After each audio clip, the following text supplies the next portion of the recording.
大家好，欢迎大家收看中国简报。我们为您带来全球媒体关于中国时政、经济和社会的最新内容以及独家分析。我们可信、专业、多角度的中国报道，为世界精英提供判断、决策参考。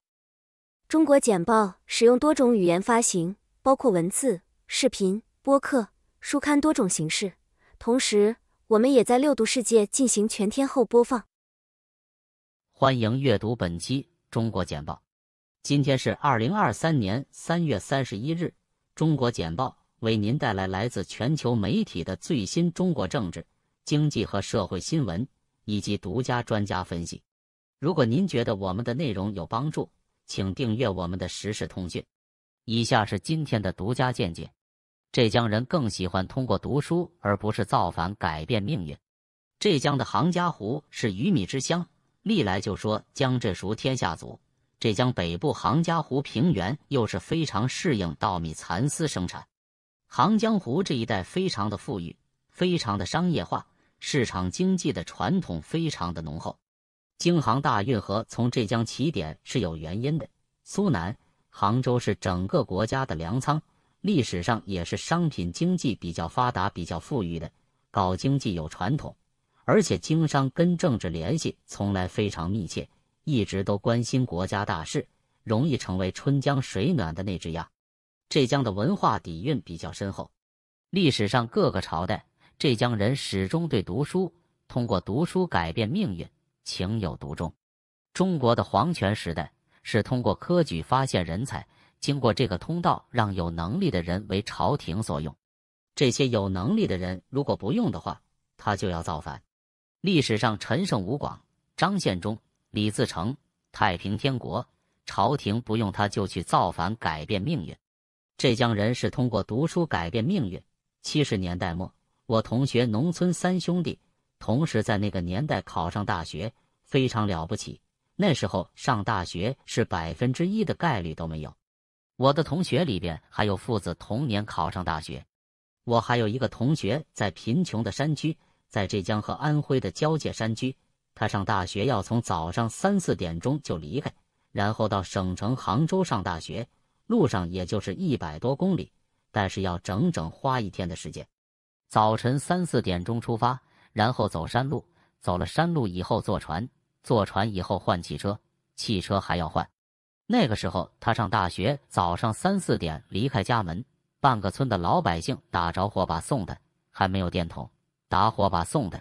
他在山上回头看到就是一条火龙，他就是全村的希望和骄傲。浙江人觉得读书就是一个人全部的希望，读书改变命运也是浙江很多人一辈子的追求，彻底改变命运的道路。这些特点是浙江人特点，其实也是长江三角洲的共性。我们讲浙江人无非是个代表，江西、安徽皖南、苏南、长江三角洲的地区都有这种情况。我觉得中国经济发展的2大集中的高速成长区就是长三角和珠三角。假如把长三角、珠三角这2块去掉，剩余部分的中国经济就相对平平。为什么黄河三角区、海河三角区不是这样？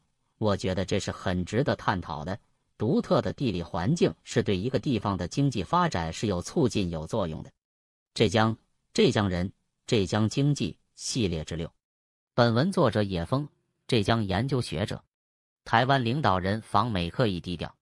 华尔街日报，台湾总统蔡英文正在纽约停留2天，这是他自2019年年中以来首次出访。他的访问正值与中国的紧张关系加剧之际，中国声称台湾是其主权领土。虽然蔡英文讨论了扩大与美国贸易和加强联系的机会，但他的访问很低调，他没有会见拜登政府的任何高级官员。与此同时，他的前任倾向于与北京建立更密切的关系，开始了为期12天的中国大陆之旅，并在那里会见了共产党官员。蔡英文的访问遭到了中国的谴责，中国正在动员人们在他的酒店外集会。华为利润在2022年因制裁下降，但销售额增加。美联社，中国科技巨头华为报告称，其2022年的收入比上年增长0.9%，达到6423亿日元，935亿美元。而由于 COVID-19 大流行和美国制裁带来的压力，净利润下降了 68.7%。收入增长来自华为不断增长的企业业务，其中医疗保健、制造和运输服务的需求增加，也为公司希望在大流行期间提高数字化水平。企业销售额同比增长 30%， 达到1332亿日元，193.8亿美元，而2021年的增长率仅为 2.1%。华为的智能手机业务收入下降了 11.9%。华为即将卸任的轮值董事长徐直军表示，该公司未来仍面临相当大的压力，但仍对实现增长充满信心。分析：阿里巴巴大修让重要云部门的命运悬而未决。路透社：阿里巴巴将其云计算部门拆分为一家独立公司的计划引发了对该业务盈利能力的质疑。分析师指出，拆分将使投资者有机会进行更集中的押注，尽管这可能会使阿里巴巴更容易受到监管机构的关注。对于外部投资和与阿里巴巴核心电子商务业务的分离是否有助于该公司在海外发展，存在不同的看法。它落后于亚马逊网络服务等竞争对手，但专家建议中国政府可以投资云业务。阿里巴巴将成立云智能集团，以容纳阿里云计算部门、人工智能和半导体研究。人工智能是阿里巴巴的新关注点。这家科技巨头计划通过其云计算部门为电影行业推出人工智能生成的配音演员。使用人工智能的过程有望使电影制作人能够将数小时的录制内容翻译成模仿演员声音的简短音频文件，然后短音频文件可用于创建音效或用作次要或背景角色的音轨。尽管是一家科技巨头，阿里巴巴在人工智能创新方面面临来自竞争对手 AWS、微软 Azure 和谷歌云的激烈竞争。中国企业抢在新规前赴美上市。路透社：3月份，中国企业赴美 IPO 的数量有所增加，7家企业公开募资8230万美元。中国的新规定将于3月31日生效，预计将使离岸上市过程复杂化，促使一些公司在取缔之前采取行动。新制度将实行审批机制，并要求向中国监管机构中国证监会提交材料，引导观察员预测国内公司国际上市的标准化。耗时的程序和对电力数据安全的担忧可能会阻止其他潜在公司。在美国和中国之间的紧张局势以及两国在监管审查方面采取强硬立场引发的放缓之后，上市公司数量增加。美国和台湾比以往任何时候都更亲密。蔡英文在纽约。德国之声：台湾总统蔡英文抵达纽约市访问中美洲期间，他向支持者发表讲话，称台湾与美国的关系比以往任何时候都更加紧密。中国官员警告说，此行可能导致北京和华盛顿之间的政治对抗，加剧两国外交关系困难的时期。美国不支持中国对台湾的主权要求，并且是台湾军事硬件的主要供应商。预计这位台湾领导人将在洛杉矶停留期间会见美国众议院议长凯文·麦卡锡。3月份中国工厂活动增速放缓。美联社：中国物流与采购联合会和国家统计局进行的一项调查显示，中国3月份工厂活动增速低于2月份，但由于防病毒限制的结束，仍高于预期。月度采购经理人指数 PMI 从2月份的 52.6 下降至3月份的 51.9， 高于50的数字表示活动正在增加。然而 PMI 中生产和新订单的子指标增长速度放缓，同时就业收缩。去年的经济增长率降至 3%， 是1970年代以来的第2低水平。在中央银行加息以试图冷却通货膨胀之后，中国的制造商还面临来自美国和欧洲需求疲软的额外压力。尽管增长放缓，但政府基础设施支出已经恢复，尤其是在建筑行业，以试图进一步提振经济。中国向巴基斯坦提供20亿美元贷款，财政部长。路透社：巴基斯坦财政部长伊沙克·达尔 Bishop Dar 表示，中国已续签向巴基斯坦提供的20亿美元贷款，以帮助这个南亚国家应对国际收支危机。巴基斯坦只有4个星期的进口储备，而且关于11亿美元国际货币基金组织 IMF 救助计划的谈判陷入僵局。国际货币基金组织希望将外部融资作为新一揽子计划的条件。中国已经向巴基斯坦提供了18亿美元的资金，使其成为该国迄今为止唯一的贷款人。中国尚未就贷款展期发表评论。小鹏在中国3个城市推出半自动驾驶系统。南华早报，中国电动汽车 EV 初创公司小鹏汽车推出了类似于特斯拉全自动驾驶软件的高级驾驶辅助系统 ADAS， 能够在城市街道上为车辆导航。小鹏声称这是中国第一个用于城市驾驶的 ADAS 系统，也为它使用传感器分析实时交通数据，以通过缓慢移动的汽车。汽车可以自动变道和左右转弯。该技术将通过远程更新广州、上海和深圳的 G9 Max 和 P7 iMax 机型免费提供。该软件具有高达 90% 的驾驶员效率。小鹏汽车预计将于2024年推出用于全场景自动驾驶的更新系统。小鹏汽车的 NGP 和特斯拉的 FSD 系统仍需要驾驶员监督。装有该系统的汽车可以识别十字路口的交通信号灯，并在全自动驾驶模式下行驶。该技术还有助于超车、变道和通过繁忙的十字路口。小鹏汽车副总裁兼自动驾驶中心负责人吴新洲表示，该公司希望利用最新的技术迭代来丰富驾驶体验。我们正在不断挑战极限，以进一步提高客户的安全性。小鹏初创公司被视为中国在高端电动汽车领域对特斯拉的最佳回应。华为升级新加坡实验室，进军东盟。日经亚洲，中国电信巨头华为扩大了其在新加坡的研究中心，以期在纯电信基础设施之外增加其在东南亚的活动。此举是华为推动其在该地区云计算、智慧城市和人工智能领域数字产品多元化的一部分。华为在全球拥有超过10万名研究人员，他们将与客户合作，在真实环境中测试和验证其产品，同时实现包括工厂和办公室在内的业务数字化，并在特定区域市场推出新技术。中国在警告台湾美国发言人会议后进行战斗巡逻。路透社，据台湾国防部称，9架中国军机于3月29日越过台湾海峡中线，完成战备巡逻。此前，中国最近威胁称，如果台湾总统蔡英文与美国众议院议长凯文·麦卡锡会面，中国将进行未具体说明的报复。蔡英文已抵达美国，他将于下个月在那里会见麦卡锡。台湾武装部队对周5的事件作出反应，使用其飞机和船只监视局势。尽管北京声称台湾是其领土，但这2个国家在官方上是分开的，并且在外交上，尽管不一定在经济上独立。最近几周，两国之间的紧张局势不断升级。中国对美国加强对台湾的支持感到愤怒。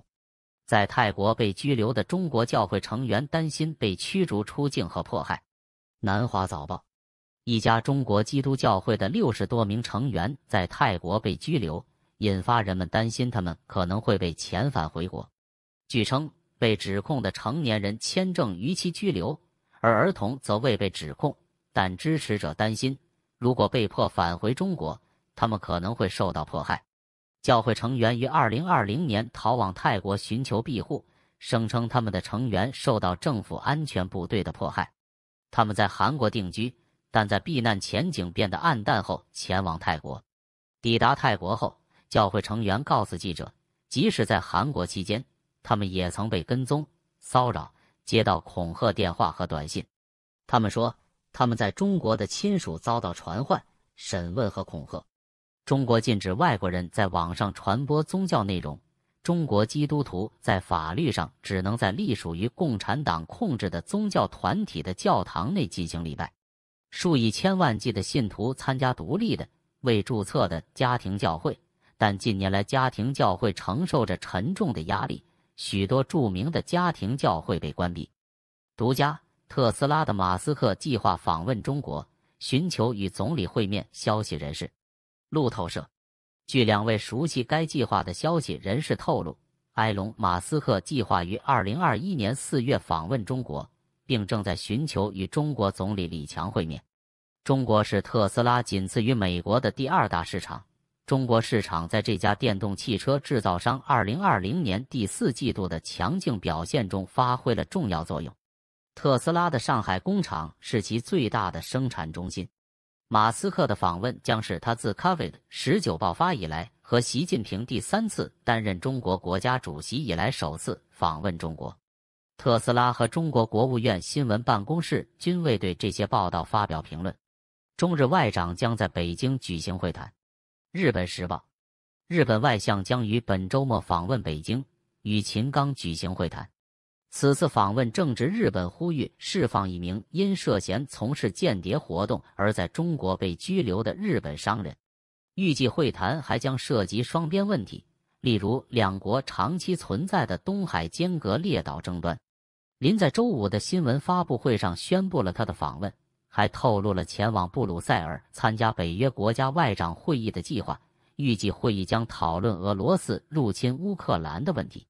林将成为自2019年12月以来首位访问中国的日本外相，也是自2020年11月以来首位与中国外长举行面对面会晤的外相。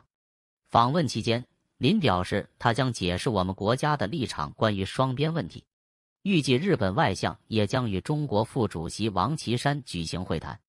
这名日本商人被拘留之际，日中关系已经因争议岛屿周围海域的军事活动而紧张。有人担心，如果中国不尽快释放这名被拘留者，紧张局势可能会进一步升级。尽管如此，这也表明两国在存在分歧的情况下继续进行公开对话。日本因对中国的担忧而限制芯片设备出口。阿尔及利亚，日本计划限制23种半导体制造设备的出口，可能会从今年7月开始限制尼康、Advantest、Screen Holdings 和 Tokyo Electron 的出货量。此举旨在配合美国限制中国制造自己的先进芯片能力的努力。经济产业省表示，将对6类设备实施出口管制：清洁、沉积、光刻和蚀刻。它没有具体将中国列为目标，也没有说明限制涵盖半导体设备。工业大臣西村康俊在新闻发布会上说，我们没有考虑采取这些措施的具体国家。日本曾经在芯片行业独领风骚，但现在只有10%左右的市场份额。印度对就俄罗斯战争达成G20共识持乐观态度。彭博社，据知情人士透露，印度可能会就用于描述俄罗斯在乌克兰冲突的语言达成G20共识。此前各国代表在最近的会议上坐在同一个房间后，印度的乐观情绪有所增强。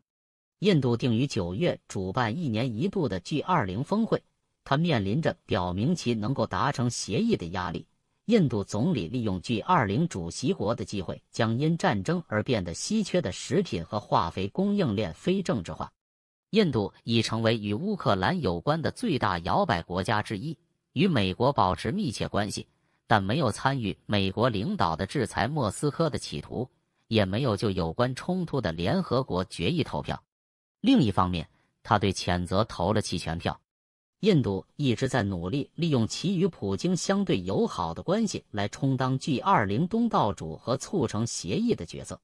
财长和外长发表主席声明缺乏共识，使就战争达成协议的任务更加困难，而中国也拒绝同意G20声明。中国的全球影响力笼罩着哈里斯的非洲之行。多伦多星报，据报道，美国担心中国正在增加其在非洲的影响力。副总统卡马拉·哈里斯最近访问了几个非洲国家，重点是建立独立于地缘政治竞争的伙伴关系。然而，此行的重点是中国开发项目的亮点，这些项目令人震惊地将非洲置于北京的控制范围内。此外，北京还资助了赞比亚的新机场，卢萨卡拥有6万个座位的体育场以及全国各地的新道路和桥梁。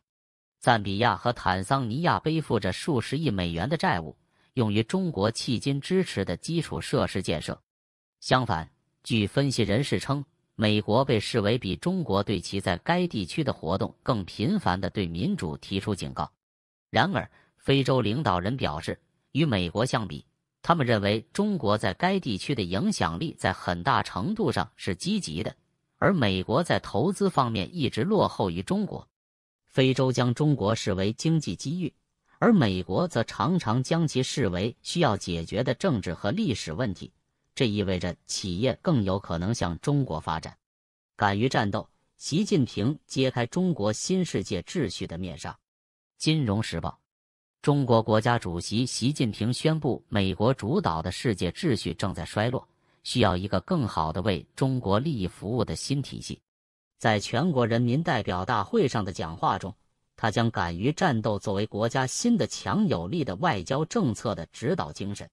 面对这样的挑战，中国寻求巩固其全球领导者的地位，因此热衷于反击美国限制其技术和军事能力的努力。中国正在采取一系列举措来鼓励国际合作，特别是与发展中国家的合作，其中包括全球发展倡议，重点是利用中国的经济实力团结发展中国家；全球安全倡议，旨在为美国主导的国际安全提供替代方案，以及挑战西方普世价值观念的全球文明倡议。中国艺术工厂画家从赝品变成原创。日本时报，来自中国艺术家们制作了近乎完美的西方艺术杰作复制品，他们已经转向为蓬勃发展的国内艺术市场创作价值数千美元的原创世界级艺术品。大分有8000多名艺术家，在鼎盛时期，全球售出的油画3%出自大分。然而，在2008年全球金融危机之后，出口开始跳水。2020年，由于 COVID-19 大流行导致中国关闭边境，该村的出口枯竭。作为回应，一些艺术家关闭了他们的工作室，但其他人则看到了机会和面临的障碍，作为一个机会来建立自己的画家地位，迎合中国这个世界第2大艺术市场，销售额增长了35%2021年的百分比。在中国开始取消其零 COVID 政策的同时，对大分村艺术的兴趣再次增加，游客也在回归。他们来这里不仅是为了买画，也是为了学画画，寻找划算的东西。这导致手工赝品市场日渐式微，因为人们开始意识到，他们可以以比市场价格低的价格从新艺术家那里购买原作。伪造的副本。旅游业的发展使村庄得以向前发展，并为艺术家们提供了在艺术界扬名立万的机会。许多艺术家使用中国传统山水画风格进行绘画，而另一些艺术家则通过开发吸引当地富裕艺术品买家的独特风格来专注于个人主义。什么是 Lemon Bar？ 它与火爆的 TikTok 有什么联系？彭博社。随着对中国字节跳动旗下的短视频应用程序 TikTok 的政治审查不断加强，其另一款产品 Lemon Bar 正大受欢迎。该应用程序将自己描述为拥有年轻社区的内容共享平台，使用户能够创建关于时尚、旅游、烹饪和健身等主题的类似博客的帖子，并辅以合适的图片和视频。该应用程序在美国的下载量飙升， iPhone 用户使该应用程序成为下载量最高的生活方式应用程序，领先于 Pinterest、Zillow 和 Tinder。虽然有关该应用程序的细节尚不清楚，但据信它归 TikTok 的母公司字节跳动所有。监管文件和蓝图表明，匿名的新加坡公司 Heliophilia Pte 拥有该应用程序。围绕该应用程序成功的宣传引起了担忧，因为美国可能会迫使字节跳动剥离该应用程序，甚至完全禁止它，类似于对 TikTok 采取的行动。尽管应用的成功及其获得的兴趣与北京公司 Shine 和中国电子商务巨头 PDD Holdings Inc. 的 Temu 相似，但如果 Lemon Bar 继续在市场上蓬勃发展，预计将受到更严格的审查。中国艺术家测试审查制度的新红线。金融时报。在中国越来越严格的审查法下，中国艺术家难以表达自己，即使是以前不为人知的工作，现在也打着维护公共秩序的幌子被关闭了。作品突出数据隐私和监控问题的艺术家邓玉峰于2018年被捕，并提前关闭了展览。与此同时，坚果哥的展览 No Entry 今年早些时候在成都被关闭，原因是其对女权主义的态度。即使是传统的解释方法，对艺术家来说也变得困难，使得艺术家难以驾驭以前利用的灰色地带。为了避免任何颠覆或破坏的指控，中国艺术院校的学生被告知不要描绘西方人，避免裸体、恐怖、英文标题，并在没有政治意识形态的情况下创作。理想的作品是没有任何现实意义的现实主义绘画。据说现实主义作品最容易通过审查，其重点是纯真和充满阳光。尽管有这些限制，艺术家们仍试图在他们艺术圈的安全范围内突破界限。例如，简而巧妙而间接地探讨了中国的社会问题，并参考重大历史事件对作品进行了分层。简目前在大陆展出风险太大的作品，在香港展出。他说，在有争议的安全法通过后，他正在测试这座城市还有哪些可能性。